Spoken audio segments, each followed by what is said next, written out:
Hello, coin collectors and history lovers. Welcome back to Old Charles, the channel where we uncover the hidden stories and real values of coins from around the world. Today, we're traveling back to the Philippines in the year 1986 to explore one of the country's smallest yet fascinating coins, the 25 centimos. You might think it's just a small piece of metal, but trust me, there's a lot of history value, and even political change hidden inside this little circle. Let's start with a bit of context. The Philippines in 1986 was a nation undergoing massive change. This was the year of the famous EDSA People Power Revolution, which led to the end of President Ferdinand Marcos's 20-year rule and the start of Corazon Aquino's presidency. Our coin, the 25 centimos, was part of the Flora and Fauna series introduced by the Central Bank of the Philippines in 1983. This series was designed not just to be currency, but also to celebrate the rich biodiversity of the country.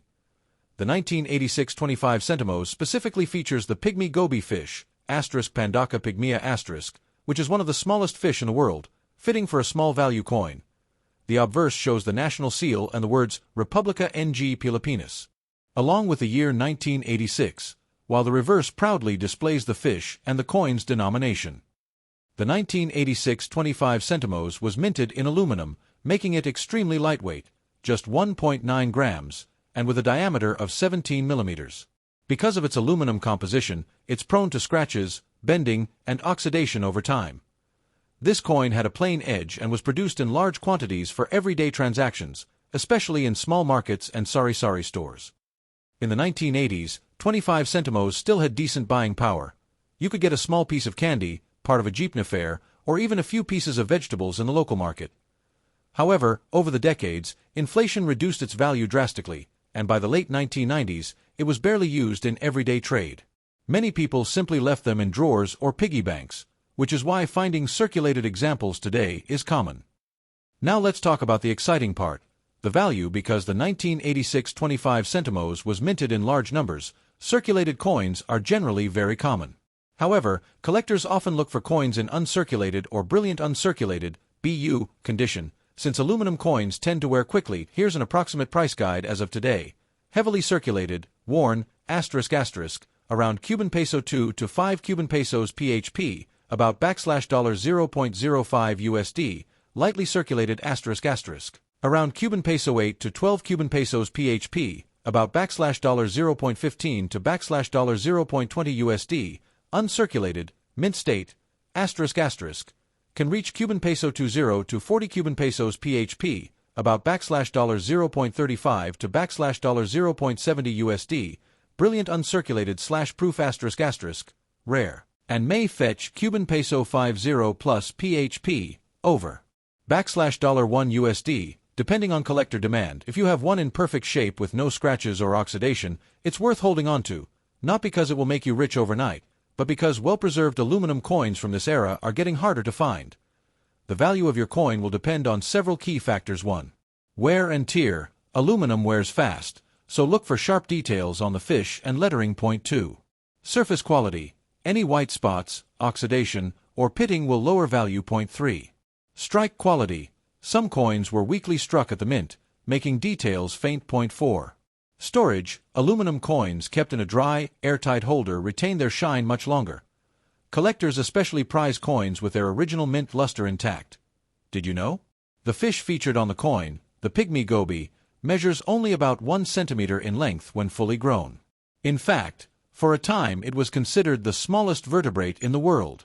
That's a perfect choice for the smallest denomination coin of the series. So there you have it. The story of the Philippines' 1986 25 centimos coin, a tiny piece of aluminum that carries the weight of history, biodiversity, and a period of national change. To really understand the 1986 25 centimos coin, we have to step back into the Philippines of the mid-1980s, a time of political turbulence, economic challenges, and cultural change. By 1986, the Philippines had been under the rule of President Ferdinand Marcos for over 2 decades. His administration began in 1965 with promises of progress, but by the late 1970s and early 1980s, the nation was facing economic downturn, growing foreign debt, and widespread reports of corruption. The assassination of opposition leader Benigno Ninoy Aquino Jr. in 1983 sparked massive public outrage and planted the seeds of change in the Filipino people's hearts. During these years, the Central Bank of the Philippines was continuing a project it had started in 1983, the Flora and Fauna coin series. Unlike earlier coinage that mainly featured national heroes and leaders, this series was designed to highlight the Philippines' rich biodiversity, a symbol of national pride that connected all Filipinos to their natural heritage. The 25 Sentimos coin featured one of the most unique creatures in Philippine waters, the pygmy goby fish, *Pandaka pygmea*, which at the time was considered the smallest fish in the world. The choice of such a tiny animal for the country's smallest coin was both symbolic and educational. It reminded citizens that even the smallest parts of the nation's ecosystem mattered. But 1986 was no ordinary year in Philippine history. In February, the EDSA People Power Revolution erupted, a historic, peaceful uprising where millions of Filipinos took to the streets, demanding change. The movement was marked by unity among ordinary citizens, the church, and even parts of the military.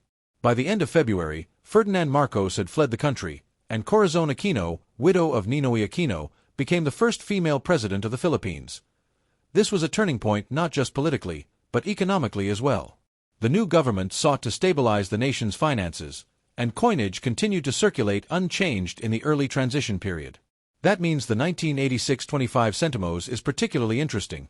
It was minted at the crossroads of two political eras.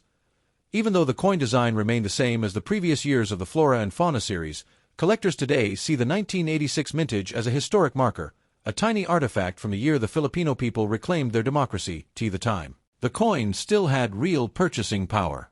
Jeepney fares were only a few pesos, and small items like candies, fish balls, or bread rolls could be bought with just a few 25 Sentimos coins. However, inflation was slowly eating away at its value. By the late 1990s, 25 Sentimos could barely buy anything, and it was gradually phased out from everyday use.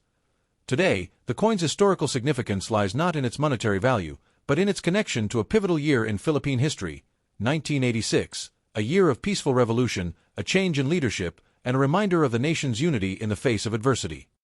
Now let's talk about something every coin collector cares about: condition. For the 1986 25 Sentimos, condition is everything when it comes to determining its market value. This coin is made from aluminum, which has some advantages. It's lightweight, inexpensive to mint, and doesn't rust like steel. But aluminum is also soft and prone to damage, and that makes, well, preserved examples increasingly rare today. Let's break down the main condition factors collectors look at. Aluminum coins wear down quickly in daily use. On the 1986 25 Sentimos, the first details to fade are usually the fine scales and fins of the pygmy goby fish on the reverse, and the smaller lettering around the edge.